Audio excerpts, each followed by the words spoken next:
राधे कृष्णा। कार्तिक मास महत्व 15वां अध्याय। इतनी कथा सुनकर राजा पृथु ने कहा, हे नारद जी, अब आप भक्त वत्सल भगवान की पूजा का इतिहास सुनाने की कृपा करें। तब नारद जी बोले, हे राजन, एक पुरातन इतिहास कहता हूँ, सो ध्यान लगाकर सुनो।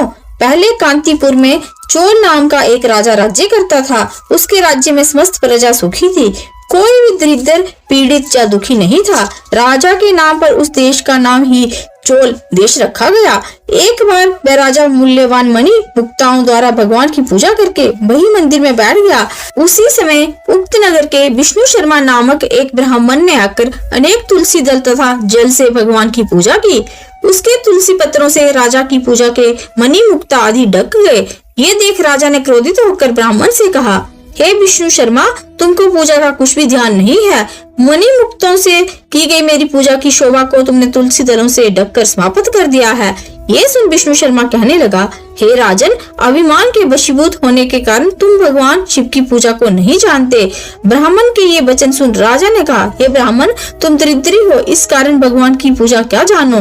क्या तुमने कभी भगवान को कोई स्थान बनवाया अथवा कोई यज्ञ आदि किया? अगर यही बात है तो मैं देखता हूँ कि भगवान की भक्ति करके पहले तुम स्वर्ग में जाते हो या मैं जाता हूँ।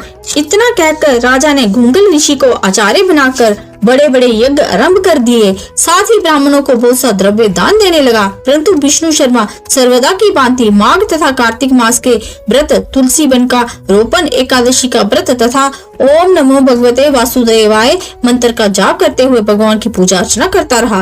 वह उठते बैठते चलते फिरते हर समय भगवान का नाम स्मरण तथा कीर्तन करने लगा। साथ ही एक समय भोजन करता।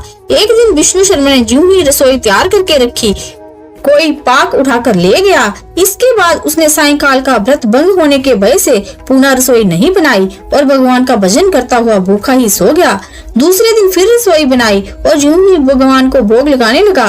कोई फिर पाक उठाकर ले गया। इसी प्रकार ब्राह्मण को निराहार 7 दिन व्यतीत हो गए।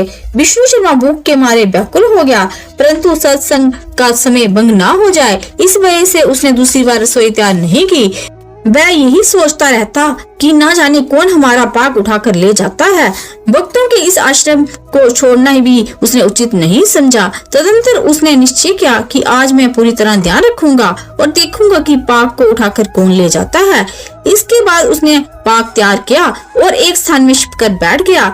थोड़ी देर में उसने देखा कि एक अति दीनहीन दुर्लभ चांडाल, जिसके शरीर में केवल अस्थियां मात्र शेष थी, छिपकर आया और पाक उठाकर ले चला। उसे देख विष्णु शर्मा का हृदय द्रवित हो गया और फिर प्रकट होकर कहा, भैया, रूखा भोजन मत ले जाओ, मेरे पास थोड़ा सा घी है, वह भी लेते जाओ।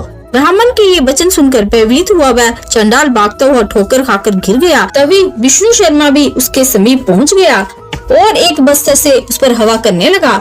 थोड़ी देर बाद उस ब्राह्मण ने क्या देखा कि उस चंडाल की जगह शंख, चक्र, गदा, पद्म तथा बनमालाधारी भगवान विष्णु स्वयं वहां लेटे हुए हैं। उसी समय ब्राह्मण ने भगवान के चरणों में गिरकर नमस्कार किया। तभी रुद्रादि देवता भी वहां पर आ गए। ऋषि मुनि वेद मंत्रों से उनका पूजन करने लगे। तब विष्णु भगवान ने अत्यंत स्नेह पूर्वक ब्राह्मण को आलिंगन कर उसको सारूप्य मुक्ति प्रदान की। तदंतर अपने साथ विमान में वैकुंठ को ले गए। ये चरित्र देख चोल राजा अत्यंत दुखी हुआ और उसने आचार्य घुंगल ऋषि को बुलाकर कहा कि ये सब क्या हो रहा है? जिसके द्वेष के कारण मैंने यज्ञ आदि किए, वह वैकुंठ को जा रहा है और मैं यहीं पर स्थित हूँ। क्या मेरे यज्ञ दान आदि सब निष्फल हो गए? इससे यही सिद्ध होता है कि भगवान यज्ञ आदि से नहीं, केवल भक्ति से प्रसन्न होते हैं। आजीवन ब्रह्मचारी रहने के कारण राजा के कोई संतान भी नहीं थी।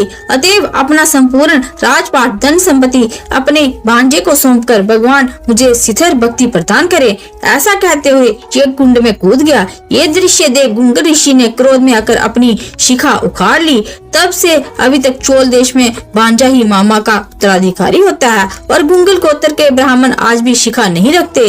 चोल राजा के अग्निकुंड में गिरते ही भगवान ने प्रकट होकर अग्निकुंड में ही उसका आलिंगन कर उसे भी सारूप्य मुक्ति प्रदान की। इसके पश्चात भगवान ने विष्णु शर्मा को पुण्यशील तथा राजा चोल को सुशील नामक अपना द्वारपाल नियुक्त कर दिया। बोलो नारायण भगवान की जय, तुलसी मैया की जय, राधा कृष्ण भगवान की जय, कार्तिक मास की जय।